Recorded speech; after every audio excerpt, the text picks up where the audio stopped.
The 14th of February, 1939, 2:17 p.m., FBI agent Robert Williams was watching Lucky Luciano eat lunch at Carmine's restaurant on 44th Street when his radio crackled with an impossible message. Williams, this is Agent Davis, in the Bronx. I am looking at Lucky Luciano right now at Mickey's Gym on 161st Street. He's talking to some boxers. Williams looked at his binoculars, then at Luciano cutting his veal parmigiana 30 feet away. Davis, that is impossible. Luciano is here in Manhattan. The radio crackled again. Agent Martinez from Brooklyn. Both of you are wrong. Luciano is at Fulton Fish Market buying lobsters. Then Agent Thompson from Queens. Negative, subject is currently at the Ozone Park Social Club playing cards. By 3 p.m., 8 different FBI agents in 8 different locations were reporting visual confirmation of Lucky Luciano, and every single one of them was right. To understand how Lucky Luciano managed to be in 8 places simultaneously and drive the FBI to the edge of madness, you need to understand the surveillance nightmare that his life had become by February 1939. J. Edgar Hoover had declared Lucky Luciano public enemy number 1, not because he was the most violent criminal in America, but because he was the most intelligent. The commission Lucky had founded 8 years earlier had brought unprecedented organization to American crime, and federal authorities were finally beginning to understand the scope of what they were facing. The FBI's Lucky Luciano task force consisted of 24 agents working in 3 shifts, 6 unmarked vehicles rotated daily to avoid detection, and a budget that exceeded what most field officers spent in a year. They followed him to restaurants, barbershops, meetings, social clubs. They photographed everyone he talked to, recorded every phone conversation they could intercept, documented every movement from his penthouse apartment to his late-night business rounds. For most criminals, this level of surveillance would be crippling. For Lucky Luciano, it was just another problem to solve, and Lucky had been solving impossible problems since he survived 50 stab wounds in a Staten Island ditch 10 years earlier. The surveillance had personal costs that went beyond business disruption. Lucky couldn't have dinner without FBI agents at the next table. He couldn't visit his barber without federal photographers capturing every angle. He couldn't conduct legitimate business meetings without knowing that every word would be transcribed and analyzed by government lawyers looking for evidence of racketeering. But more than personal inconvenience, the constant surveillance was damaging Lucky's operational effectiveness. Crime bosses were reluctant to meet with him, knowing that federal agents would photograph and investigate everyone in attendance. Financial transactions were complicated by the knowledge that every payment would be scrutinized for evidence of illegal activity. Strategic planning became nearly impossible when every conversation might be overheard by hostile intelligence. By February 1939, Lucky realized that the FBI surveillance wasn't just an annoyance. It was an existential threat to his organization. If he couldn't move freely, conduct business privately, or meet with associates confidentially, the commission would gradually lose its effectiveness. Other crime families would begin making decisions without consulting him. Rival bosses would interpret his restricted movements as weakness. The entire structure he'd built over the past decade would slowly crumble. Lucky needed to neutralize the FBI surveillance, but he couldn't do it through violence or intimidation. Federal agents weren't corrupt cops who could be bought or threatened. They were professionals with institutional support and legal authority. Attacking them would only increase the heat on his organization and provide justification for even more aggressive federal action. That is when Lucky Luciano did what he always did when faced with an impossible challenge. He didn't try to avoid the problem. He turned the problem into an asset. Instead of hiding from FBI surveillance, he would use their thoroughness against them. Instead of trying to escape federal attention, He would give them more attention than they could handle. The plan was elegant in its psychological sophistication. Lucky would create multiple versions of himself, identical decoys, who would conduct simultaneous activities across New York City while he operated freely under cover of the chaos. The FBI agents trained to follow one target would be forced to choose which Lucky Luciano to pursue. In trying to follow all of them, they would effectively follow none of them. Lucky spent 3 weeks preparing the operation he privately called the Ghost Protocol. The first challenge was finding men who could convincingly impersonate him. This wasn't simply a matter of physical resemblance, though that was important. The decoys needed to understand Lucky's mannerisms, his way of speaking, his patterns of behavior.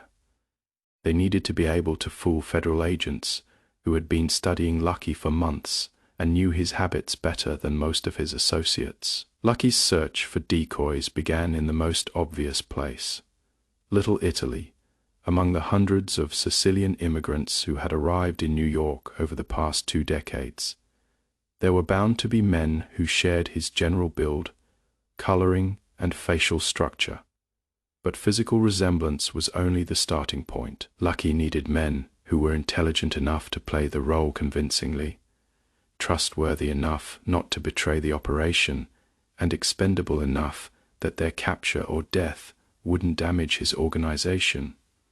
The first decoy Lucky recruited was Anthony Carbone, a small-time numbers runner who worked the Lower East Side. Tony was exactly Lucky's height and weight, shared his dark hair and olive complexion, and had spent enough time around commission business to understand how Lucky moved and spoke.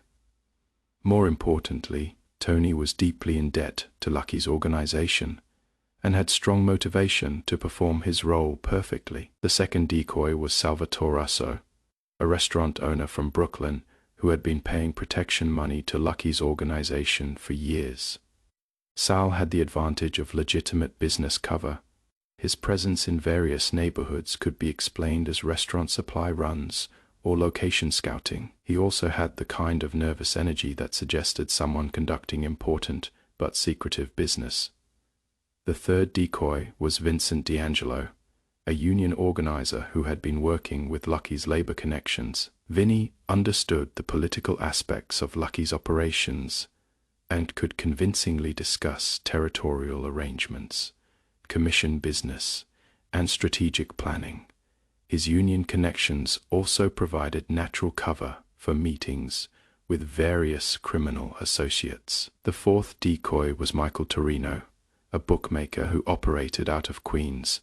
Mike had been handling numbers operations for Lucky's organization and understood the financial side of the business well enough to discuss money movements, territory assignments, and operational planning with apparent authority. The fifth decoy was Frank Scalise, a loan shark from the Bronx who had worked with Lucky on various enforcement operations. Frank had the right combination of menace and intelligence to convince observers that he was conducting serious criminal business. The sixth decoy was Joey Marconi, a truck driver who had been involved in Lucky's bootlegging operations during Prohibition. Joey understood logistics, transportation, and the practical aspects of moving illegal goods through New York's complex geography. The seventh decoy was Tommy Lucchese, a small-time enforcer who had participated in several commission-sanctioned operations. Tommy had the street credibility and operational experience to appear to be conducting high-level criminal business. The eighth decoy was the most important. Lucky himself would sometimes serve as his own decoy, appearing in predictable locations to maintain the illusion that his movements followed normal patterns while his other activities remained hidden. Once Lucky had assembled his team of decoys, he spent 2 weeks training them in the specific details they would need to perform their roles convincingly. Each man was given extensive briefings on Lucky's current business interests, his patterns of speech, his preferred restaurants and meeting locations, his relationships with various criminal associates. They practiced walking like Lucky, talking like Lucky, even smoking cigarettes like Lucky. More importantly, each decoy was assigned specific routes, specific activities, and specific associates to meet with during the operation. This wasn't random confusion. It was carefully orchestrated theater designed to create maximum disruption while advancing Lucky's actual business interests. The psychological foundation of the Ghost Protocol was simple but devastating. Federal agents are trained to follow one target with precision and thoroughness. When presented with multiple identical targets, their training becomes a liability. They can't ignore any of the targets because anyone might be the real Lucky Luciano. But they can't effectively follow all of the targets because their resources are limited. The result is confusion, miscommunication, and operational paralysis. The 14th of February 1939 was chosen for the operation because Valentine's Day provided natural cover for unusual movement patterns. Restaurants would be busy, social clubs would have special events, and the general population would be moving around the city in unpredictable ways. The holiday chaos would mask the artificial chaos Lucky was creating. At exactly 2 p.m., 8 identical versions of Lucky Luciano began conducting business across New York City. Agent Williams watched the real Lucky Luciano finish his veal parmigiana at Carmine's restaurant while discussing territory adjustments with Frank Costello. This was genuine commission business, the kind of high-level strategic planning that the FBI desperately wanted to document. Meanwhile, Agent Davis in the Bronx was watching Anthony Carbone, dressed identically to Lucky and conducting an animated conversation with boxing promoter Mickey Rosato at Mickey's gym. The conversation concerned protection arrangements for upcoming matches, routine business that would normally warrant federal investigation, but was actually meaningless theater performed by Lucky's first decoy. In Brooklyn, Agent Martinez was documenting Salvatore Russo's purchase of premium seafood at Fulton Fish Market while discussing catering arrangements for a social club event with fish merchant Giuseppe Romano. The conversation included references to special deliveries and imported goods that sounded like code for illegal activities, but were actually legitimate restaurant business. Agent Thompson in Queens was photographing Vincent D'Angelo's card game at the Ozone Park Social Club, carefully noting the names of players and the amounts of money changing hands. What Thompson didn't realize was that the card game was real, but the player he thought was Lucky Luciano was actually Lucky's third decoy conducting routine numbers collection. In Staten Island, Agent Rodriguez was following Michael Torino's meeting with dock workers at the St. George Terminal, interpreting their discussion of cargo schedules and shipping arrangements as evidence of smuggling operations. In reality, Lucky's fourth decoy was legitimately discussing truck routes for his legitimate trucking business. Agent Collins in Manhattan was documenting Frank Scalise's collection rounds in Little Italy, watching him enter and exit various businesses while collecting what appeared to be protection payments. The money exchanges were real, but the collector was Lucky's fifth decoy performing routine loan shark operations that had nothing to do with commission business. In Harlem, Agent Washington was surveilling Joey Marconi's meeting with numbers runners at the Cotton Club, noting the passing of money and small packages that suggested gambling operations. Lucky's sixth decoy was indeed conducting numbers business, but not the kind of high-level strategic planning that would justify the FBI's massive surveillance investment. Finally, Agent Murphy in the Lower East Side was watching Tommy Lucchese's enter and exit various social clubs, apparently conducting meetings with several known criminals. Lucky's seventh decoy was performing legitimate enforcement activities, collecting debts, and settling disputes that were part of the Commission's routine business operations. By 3 p.m., 8 FBI agents were simultaneously reporting visual confirmation of Lucky Luciano conducting criminal activities in 8 different locations. FBI radio traffic became increasingly frantic as supervisors tried to understand how their target had apparently learned to teleport around New York City. Command, this is Williams. Subject is still at Carmine's restaurant. Confirm visual contact. Williams, this is Rodriguez. Negative. Subject left Staten Island, terminal 5 minutes ago, heading toward Brooklyn. Rodriguez, this is Martinez. Subject has been in Brooklyn for the past hour. Currently at Fish Market, all units. This is Thompson. Subject never left Queens. Still at Social Club. By 4 p.m., FBI communications had devolved into chaos.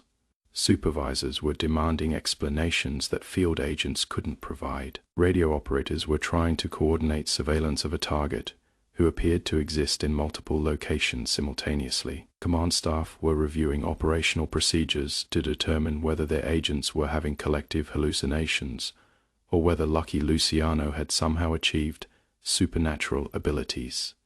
The psychological impact on individual agents was severe. These were experienced professionals who had conducted successful surveillance operations for years. Suddenly, they were reporting impossible observations and receiving contradictory information from trusted colleagues. Some agents began questioning their own competence. Others suspected equipment failure or communication problems. A few wondered if they were losing their minds. Agent Williams, who had been following Lucky for 6 months and prided himself on never losing a target, found himself doubting his own eyes. He was certain the man at Carmine's restaurant was Lucky Luciano. Same face, same voice, same mannerisms, same associates, but 7 other agents were equally certain they were watching Lucky in 7 other locations. The confusion wasn't limited to field agents. FBI supervisors at federal headquarters were receiving 8 different reports about Lucky Luciano's activities. Each report apparently credible, each report completely inconsistent with the others. Attempts to coordinate the surveillance became impossible when no one could determine which reports were accurate. By 5 p.m., the FBI had effectively lost control of their Lucky Luciano surveillance operation. Agents were chasing shadows, while the real Lucky conducted actual commission business with complete freedom. The massive federal investment in surveillance had been neutralized by the simple expedient of giving them too much to surveil. Meanwhile, Lucky was using his temporary invisibility to conduct the kind of high-level strategic planning that had been impossible under constant federal observation. He met with Meyer Lansky to discuss financial arrangements with corrupt politicians. He consulted with Frank Costello about territorial adjustments between competing families. He reviewed operational reports from associates in Chicago, Detroit, and Philadelphia. Most importantly, Lucky used the chaos to hold a commission meeting that the FBI didn't even know was happening. While federal agents were trying to determine which of 8 Lucky Lucianos was real, the actual Lucky was conducting business with 4 other family bosses in a private dining room at a restaurant. The FBI hadn't even identified as a potential meeting location. The ghost protocol continued for 6 hours, from 2 p.m. to 8 p.m. During that time, the FBI's Lucky Luciano task force was completely neutralized, their resources scattered across New York City, their communications system overwhelmed, their operational effectiveness reduced to 0 at 8 p.m. Lucky called off the operation with a simple phone call to each decoy. Show is over. Time to go home. One by one, the fake Lucky Lucianos disappeared from FBI surveillance. Anthony Carbone finished his conversation at Mickey's gym and walked out the back door, never to be seen by Agent Davis again. Salvatore Russo completed his fish market purchases and drove back to Brooklyn in his legitimate restaurant supply truck. Vincent D'Angelo ended his card game and left through the Ozone Park Social Club's rear exit. By 9 p.m., only one Lucky Luciano remained visible to FBI surveillance. the real one, sitting in his usual booth at his usual restaurant, conducting his usual evening business as if nothing unusual had happened. Agent Williams, who had maintained visual contact with what he believed was the real Lucky throughout the entire operation, filed his report with relief. Finally, his surveillance target was behaving normally again. The other agents filed their own reports, each describing how their target had mysteriously vanished without explanation. FBI supervisors spent the next week trying to make sense of what had happened on the 14th of February, 1939. The official explanation was equipment failure, combined with mistaken identification. Several agents had apparently confused Lucky Luciano with men who resembled him, creating the illusion of multiple simultaneous sightings. The radio communication problems were attributed to atmospheric interference and operator error, but privately, several FBI officials suspected something more sophisticated had occurred. The timing was too perfect, the confusion too complete, the operational disruption too effective to be accidental. Someone had deliberately orchestrated the chaos, though no one could determine how or why. Agent Williams submitted a supplemental report that came closer to the truth. Subject may have deliberately created confusion among surveillance teams through unknown methods. Recommend review of current surveillance protocols to prevent future operational disruption. J. Edgar Hoover's response to the 14th of February incident was characteristically paranoid. He ordered a complete review of the Lucky Luciano task force, investigated several agents for possible corruption, and demanded new surveillance procedures that would prevent similar confusion in the future. But the damage was already done. The FBI's confidence in their ability to monitor Lucky's activities had been shattered. Field agents were now second, guessing their own observations. Supervisors were questioning the reliability of their intelligence. Command staff were wondering if Lucky possessed operational capabilities they didn't understand. More importantly, the Ghost Protocol demonstrated to other crime families that Lucky remained several steps ahead of federal law enforcement. While the FBI was using cutting-edge surveillance techniques and unlimited resources, Lucky was countering their efforts with simple psychological manipulation and careful planning. News of the 14th of February operation spread through the underworld with the speed of wildfire. Within days, every crime boss from Boston to Los Angeles had heard some version of the story about how Lucky Luciano had been in 8 places at once and made the FBI look like amateurs. The psychological impact on Lucky's enemies was almost as important as the operational victory over federal surveillance. Rival bosses, who had been considering moves against Lucky's organization, were forced to reconsider. If Lucky could manipulate the FBI this easily, what could he do to criminal enemies with fewer resources and less institutional support? Frank Costello later said that the Ghost Protocol was Lucky's masterpiece of strategic thinking. He didn't just beat the FBI that day, he made them beat themselves. He turned their strength into weakness, their thoroughness into confusion, their professionalism into paralysis. Meyer Lansky's assessment was more practical. Lucky solved the surveillance problem by giving them too much surveillance. Instead of hiding from them, he buried them in information they couldn't process. Brilliant. 3 months later, in May 1939, the FBI finally uncovered evidence of the Ghost Protocol when one of Lucky's decoys was arrested on an unrelated charge and revealed details of the operation during interrogation. But by then, Lucky had used his temporary surveillance freedom to restructure several aspects of his organization, making him even more difficult to monitor effectively. The FBI's response to learning about the Ghost Protocol was to increase surveillance resources and develop new procedures for tracking multiple potential targets simultaneously. But Lucky had already moved on to other methods of avoiding federal attention, staying consistently ahead of their countermeasures. Agent Williams, who had unknowingly followed the real Lucky throughout the entire operation, was eventually promoted for his persistence and accuracy. Years later, he would describe the 14th of February 1939 as the day he learned that the most dangerous criminals weren't necessarily the most violent ones, but the ones who could think faster than the people hunting them. The Ghost Protocol became a case study at the FBI Academy, taught to new agents as an example of how sophisticated criminals could exploit the limitations of traditional surveillance methods. But the lesson wasn't just about law enforcement techniques. It was about the importance of understanding your opponent's psychological approach to problem solving.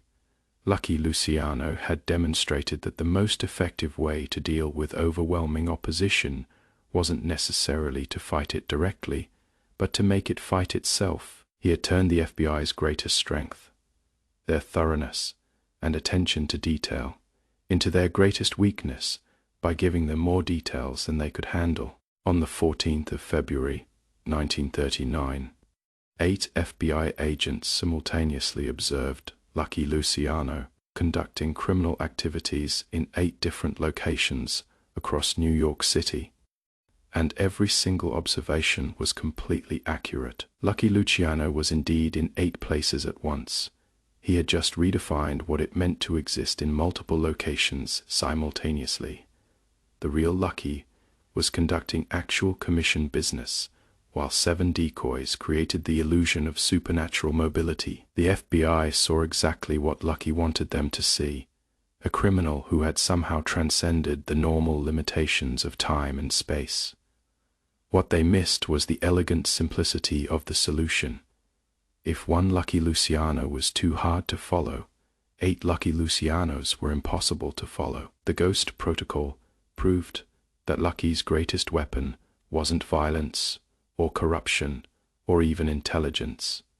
It was his understanding that every system, no matter how sophisticated, has limitations that can be exploited by someone who thinks creatively about those limitations. The FBI spent millions of dollars and thousands of man-hours trying to monitor one criminal. Lucky Luciano neutralized their entire operation with 8 men, 8 identical suits, and perfect timing. It was the most cost-effective victory in the history of organized crime.